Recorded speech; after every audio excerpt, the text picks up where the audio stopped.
નમસ્કાર દર્શક મિત્રો, આપ જોઈ રહ્યા છો the Times of Mahisagar news. નજર કરીએ આજના મુખ્ય સમાચાર પર।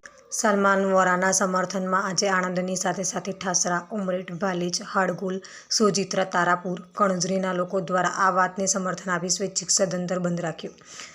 સૂત્રો દ્વારા મળતી માહિતી અનુસાર આજ રોજ 27/9/2024 શનિવારના રોજ ગત જૂન મહિનામાં થયેલ સલમાન વોરાના હત્યાકાંડને આજે 1 મહિના ઉપર સમય વીતી ગયેલ હોવા છતાં મુખ્ય 2 આરોપીની ધરપકડ નહીં થયેલ અને વર્તમાન ધારાસભ્યના પુત્રની આ હત્યાકાંડમાં સીધી સંડોવણી છે તેના તમામ પુરાવા અને નજરે જોયાના સાક્ષી આપેલ હોવા છતાં તેઓ સામે કોઈ કાયદાકીય કાર્યવાહી અને ધરપકડ ના થતાં વારંવાર લિખિત અને મૌખિક રજૂઆતો કર્યા બાદ પણ 1 મહિના ઉપરનો સમય વીતી ગયેલ, જેથી ના છૂટકે તંત્ર સામે ન્યાયની અપીલ કરવાના હેતુથી પીડિતના પરિવાર અને સમગ્ર આણંદ મુસ્લિમ સમાજ દ્વારા સ્વૈચ્છિક આણંદ શહેર બંધ માટે અપીલ કરેલ, જે અનુસંધાને આણંદની સાથે સાથે ઠાસરા, ઉમરેઠ, ભાલીજ, હાડગુલ, સોજિત્રા, તારાપુર, કણજરીના લોકો દ્વારા આ વાતને સમર્થન આપી સ્વૈચ્છિક સદંતર બંધ પાડી આ વાતને સમર્થન જાહેર કરી સલમાનના હત્યાકાંડમાં કાયદાકીય લડતમાં સાથ સહકાર આપ્યો બદલ સમસ્ત મુસ્લિમ સમાજ વતી સોહિલભાઈ ચિસ્તિયા અને પીડિતના પિતાશ્રીએ તમામ સમાજ અને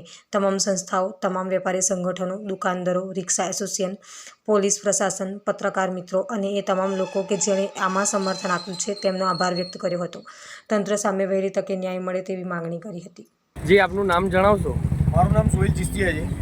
આજે જે તમે જે બંધુ એલાન મુસ્લિમ સમાજને કરેલું હતું તે તમે શું કહેવા માગશો? આજે અમે 22 જૂનના રોજ મરહુમ સલમાન વોરાની જે ક્રૂરતાપૂર્વક હત્યા થઈ હતી એ વાતના આજે 1 મહિના ઉપર થયું, તેમ છતાંય મુખ્ય આરોપીની ધરપકડ થઈ નથી અને વર્તમાન ધારાસભ્યના પુત્રનું સીધી સંડોવણી હોવા છતાં, નજરે જોવાના સાક્ષી હોવા છતાં, પૂરતા પુરાવા આપ્યા હોવા છતાં તેની ધરપકડ નથી થઈ। તેની વારંવાર અમે લેખિત અને મૌખિકમાં રજૂઆતો કરી, તેમ છતાં કોઈપણ જાતનું નિરાકરણ ના આવતા અમે સ્વૈચ્છિક મુસ્લિમ સમાજ વતી આણંદ શહેર બંધનું એલાન આપવામાં આવેલ હતું। તેનો બહુ પ્રચંડ બહુમતીથી સમર્થન મળ્યું અને તેના અનુસંધાને આણંદનું તો મળ્યું, પણ તેની સાથે સાથે અત્યારે અમે ઠાસરા મુકામે ઊભા છે। ઠાસરા છે, ઉમરેઠ છે, કંજરી છે, સોજિત્રા છે, તારાપુર છે, ચાંગા છે, હાડગુળ છે, ભાલેજ છે, આ બધા ગામોએ સામેથી આની અંદર સમર્થન બતાવ્યું અને ગામની અંદર સ્વૈચ્છિક બંધ પાડ્યું। અત્યારે અમે ઠાસરા મુકામે ઊભા છે। ઠાસરામાં સમસ્ત મુસ્લિમ સમાજ અને સાથે સાથે બીજા સમાજના ભાઈઓએ પણ આની અંદર બંધમાં જોડાઈને મરહુમ સલમાનની ન્યાયની લડત લડવા માટે સમર્થન આપેલ છે। તે વાતનું અમે તહે દિલથી બધાનો આભાર માનીએ છીએ અને પોલીસ પ્રશાસને પણ આ બંધના એલાનની અંદર અમને પૂરું સમર્થન આપેલ છે અને પૂરી રીતે સાથ સહકાર કરેલ છે। બંધના એલાન બાદ તમારી આગળની કાર્યવાહી શું રહેશે?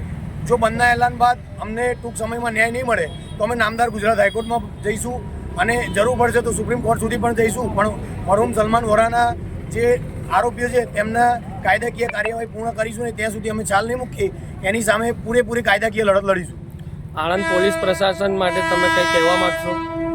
આણંદ પોલીસ પ્રશાસન પ્રત્યે તો એવું છે કે ટાઉન પોલીસે બંધની અંદર અમને સાથ સહકાર આપ્યો છે, પણ રૂરલ પોલીસ સ્ટેશનની અંદર અમે 1 મહિનાથી એવું સમજો કે ન્યાય માટે વલખા મારી રહ્યા હતા।